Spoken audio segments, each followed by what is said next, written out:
Hello, আমি শান্তনু। তো আজকের টপিকসটা হচ্ছে, আজকে আমি একটা পোস্ট দেখলাম। সে পোস্টে একজন পরিচিত মেয়ে লিখেছে, কল্পনা ফুরালেই গল্প শেষ, সেরকম ধরনের একটা কিছু। অর্থাৎ তার প্রেমময় জগতের কথা বলতে চেয়েছে। এখন প্রেম বলে কি কিছু হয়, এটা আমি জানতে চাইছি। না, এটা সবই সায়েন্টিফিক ব্যাপার, হরমোনাল সিস্টেমের ব্যাপার। এখন ব্যাপার হচ্ছে, আমার যখন একজনকে ভালো লাগে বা একজনকে দেখে যে একটা ভালো লাগার অনুভূত হয়, সেই অনুভূতটা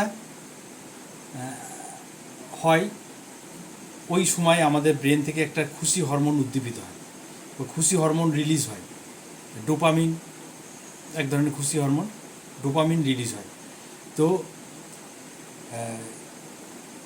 ওই যে মুহূর্তটা বা ওই যে প্রতিচ্ছবিটা দেখে আমার মাথার মধ্যে যে খুশি হরমোনটা রিলিজ হয়েছে, আমি আমার ব্রেন খুশি থাকার জন্য ওই মুহূর্তটাকে বারবার ফিরে পেতে চাই, বা ওই যে জিনিস যেটাকে আমি দেখলাম সেই তাকে আমার ব্রেন বারবার ফিরে পেতে চাই।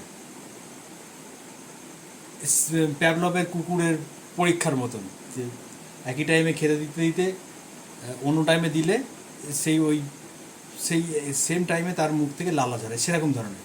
তো ব্রেন থেকে খুশি হরমোন উদ্দীপিত হয় বা রিলিজ হয়। আমরা ওই সময়টাকে বা মুহূর্তটাকে বারে বারে ফিরে পেতে চাই। এবং যখন ওই জায়গায় আমরা তার থেকে বেশি কিছু আনন্দময় জিনিস আমাদের ব্রেন পেয়ে যায়, তখন আমাদের পুরনো যে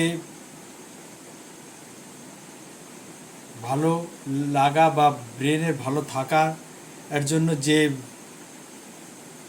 কনসেপ্টটা দরকার ছিল, সেইটাকে আর পেতে চায় না। তখন কিন্তু আমরা পুরনো জিনিসটাকে ভুলে যাই।